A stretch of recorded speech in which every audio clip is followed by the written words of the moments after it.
Hello, good afternoon and once again welcome back to my channel. আমি মল্লিকা। আজকে 12 তারিখ, ঘড়ির কাঁটায় এখন অলমোস্ট 5টা বাজতে 10, 4:50।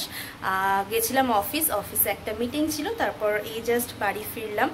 আর দেখো, ব্যাকগ্রাউন্ড দেখে বুঝতেই পেরেছো আমি কিন্তু আমার নিজের বাড়িতে আর কি চলে এসেছি। মানে প্রচণ্ড মনটা কীরকম হচ্ছিল যে অনেকক্ষণ যাইনি। তো চলো, ভাবলাম আজকে যখন তাড়াতাড়ি এসেইছি তাহলে বাড়ি যাই। এসে এখানে তো কিছুই রান্নাবান্নার ছিল না, তো টুকটাক জিনিস একটু কিনে এনেছি। এদিকে আমি অলরেডি বসিয়ে দিয়েছি। আউচ, গরম এটা। যাই হোক, ভাত হয়ে গেছে, এখানে ডিম সেদ্ধ করেছিলাম সেটাও হয়ে গেছে, আলু কেটে নিয়েছি, পেঁয়াজ টমেটো সব কেটে নিয়েছি, রান্না করব। সো চলো, আর কি করছি টুকটাক দেখতে থাকো। দেখো, এখানেই আমি অলরেডি রান্না বসিয়ে দিয়েছি। দুটো ডিম ভাজতে দিয়ে দিয়েছি। আর আজকে না আমার হাত থেকে তেলটা একটু বেশি পরিমাণেই পড়ে গিয়েছিল।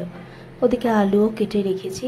আর ওই যে বলছিলাম না, ঘরে কিছুই ছিল না, তাই ইনস্ট্যান্ট রান্না করার জন্য নিয়ে আসলাম আলু, পেঁয়াজ, টমেটো। আর ভেবেইছিলাম ডিমের কষা বানাবো, তাই একটু আদা রসুনের পেস্ট, কারণ আবার লুজ আদা রসুন কিনবো, আবার অনেকটা রয়ে যাবে, তো সেটার জন্যই। চলো, একটা টমেটো আমি এখানে পুড়িয়ে নেব, আর তার সাথে ডিমের কারি তো হচ্ছেই। আর দেখো আমার গাছটার কি অবস্থা। মানি প্ল্যান্ট গাছটায় না জল না পেয়ে কীরকম শুকিয়ে গেছে পাতাগুলো। এটার জন্যই আরও বিশেষ করে আমার আশা, এই আমার গাছ, আমার ঠাকুরগুলো, আমার রান্নাঘরটা কি করে সেসব নিয়ে বড্ড চিন্তায় থাকি। যাই হোক, এসে প্রথমেই আগে গাছে জল দিয়ে দিলাম। আর আজকে আকাশটা দেখো, ওই যে এক টুকরো মেঘ ওইটুকু জায়গাতে হয়ে রয়েছে, বাকি পুরো আকাশটা একদম পুজোর জন্য প্রস্তুত। দেখো, ডিম কষার মশলাটাও আমার এদিকে রেডি হয়ে গিয়েছে অলমোস্ট। এবার একসাথে সব দিয়ে ভাজাভুজিটা একটু করে নেব।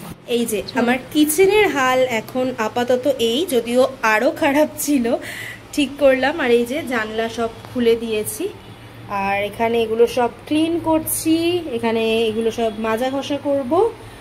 চলো দেখতে থাকো। দেখো, কিচেনটা পুরো এরকম সব করে, এগুলোই গ্যাসের সব ওভেনের ওপরগুলো ঢাকা দিয়ে দিয়েছি, এই জায়গাটা এরকম করে নিয়েছি, ঝুড়ি টুড়ি।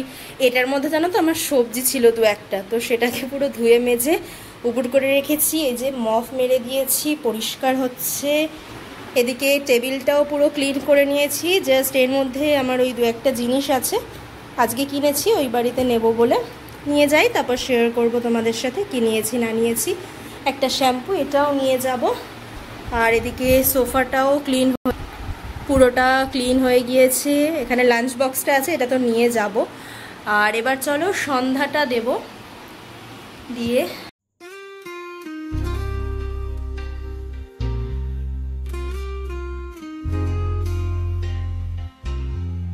বেডরুমটাও দেখো পুরোপুরি ক্লিন হয়ে গেছে। এখানে জাস্ট ওই যে জামা কাপড়গুলো নিয়ে যাব বাড়িতে, সেগুলো আছে। আর চলো আমাদের গাছটা দেখাই তোমায়, যেটার জন্য আমার মন বেশি খারাপ হচ্ছিল। এই যে গাছটাতেও আমি জল দিয়ে দিয়েছি আপাতত। দেখছো পাতাগুলো কেমন হয়ে গেছে জলের কম অভাবের জন্য। যাই হোক, এই যে লং গেছে।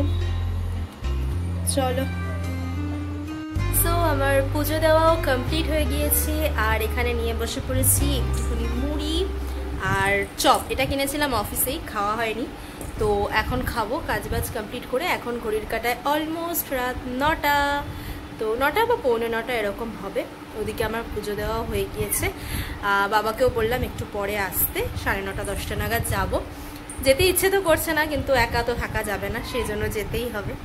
যাই হোক, ঘরটা সব পরিষ্কার করে সন্ধ্যাবাতি দিয়ে শান্তি লাগছে মনটা। এবার একটু খাওয়া দাওয়া করি, নিজের সাথে টাইম কাটাই, তারপর তো বাড়ি যাবই।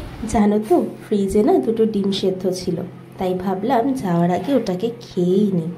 এমনি ডিম খেতে খুব ভালোবাসি, তার মধ্যে যেহেতু ছিল আবার বাড়িতে নিয়ে যাব, মা বারণ করে যে রাত্রেবেলা কোনো জিনিস এদিক ওদিক করতে, তাই আর নিয়ে যাইনি। আর এই যে আমার বরের গেঞ্জি পরে আমি একদম রেডি, বাবাও চলে এসেছে নিতে। তার আগে একটু নিজেকে এসিতে ঠান্ডা করে নিচ্ছিলাম আর কি। আর এই দেখো, আজকে কিন্তু বাবা স্কুটিটা নিয়ে এসেছে, একদম চালানো মোটামুটি শিখে গিয়েছে। চলো এবার বাড়ির উদ্দেশ্যে রওনা দেওয়া যাক। আজকে আকাশে এত সুন্দর চাঁদ উঠেছিল যে সেটাকে ক্যামেরাবন্দি না করে আমি আর পারলাম না। চলো এইভাবে আস্তে আস্তে বাড়ির দিকে যাওয়া যাক। ভিডিওটা আজকে এখানেই শেষ করছি। তোমাদের কেমন লাগলো আমাকে অবশ্যই কমেন্টের মাধ্যমে জানিও। ভালো লেগে থাকলে একটা লাইক করে কমেন্টের মাধ্যমে পাশে থেকো।